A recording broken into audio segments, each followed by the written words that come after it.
Alright, welcome to Falcon Blues TV. Just a quick question. Is it okay for you to leave the game if you're 4-0 down at half time? Are you allowed to leave? That question comes from Chris Sutton. Now, Chris Sutton has come out and said that, I'm talking about the West Ham fans following their snotting against Arsenal on Sunday, said, you're not a true hammer if you left at half time and you were 4-0 down. So the question now, you paid your money, you paid good money to go watch this game. Are you allowed to leave at half time? The answer? Yes, you fucking are. Thank you for watching my TED Talk. Right, now, so what I'm really wanting to talk about is Man United's ratification of their new owner, Jim Ratcliffe, who's taken over, or has put in, I think the 25% of the shares so far has been agreed by the Premier League. That's gone quite quick, don't you think? We're now into week 22 of the 777 organisation trying to take over the club. Softshite Masters came out and said during his meeting with the sports ministers group that could take weeks, months, who knows. In other words, he's not asked. He doesn't give a toss. But now there's got to be an open question to, well, what's going on? You know, where's the clarity? Where's the openness with the fans? To be honest with you, where's any kind of response from the club as well?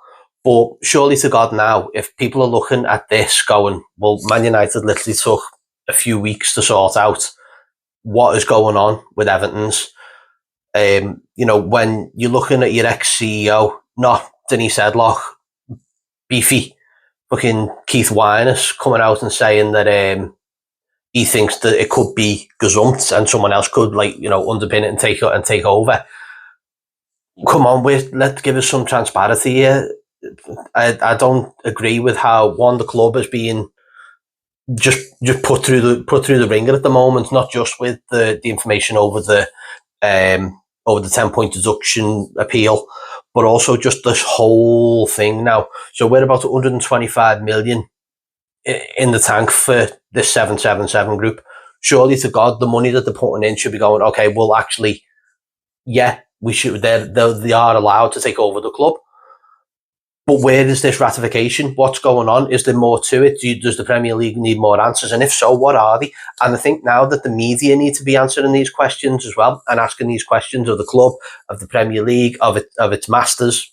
I mean, the higher ups, you know, the board of the Premier League and stuff like that. So who's actually looking at this and saying, no, why aren't Everton being taken over? This is now going on for it's coming close to 6 months. And we were told, you know, before that it was the end of October, then it was going to be the end of December, start of Jan, and now we're into, midway through February and we've not heard anything.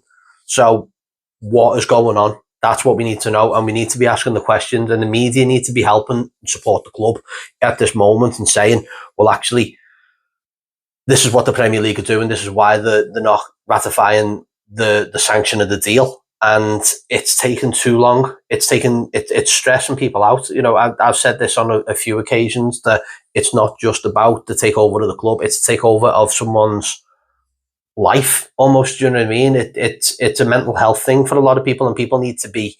People are banging their heads against the wall over saying, well, we should be hearing about the appeal this week. Every question is, oh, when are we going to hear? Nobody knows, and the Premier League are being very quiet. You know, last time it was all leaked to Ornstein and to Martin Ziegler, who threw a wobbler before on Twitter when someone said, have you been belled by Masters yet? I don't think he knows what the meaning of the word belled was. But I think now we need to hope and pray this week that something good comes from this appeal. Because this is going to be a tough week.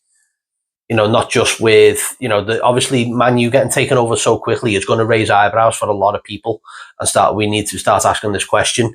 But then, are we going to hear this week about the deduction appeal? And then beyond that, is there going to be another sanction against us? So that's, there's a lot of stuff going on that we need to be thinking about.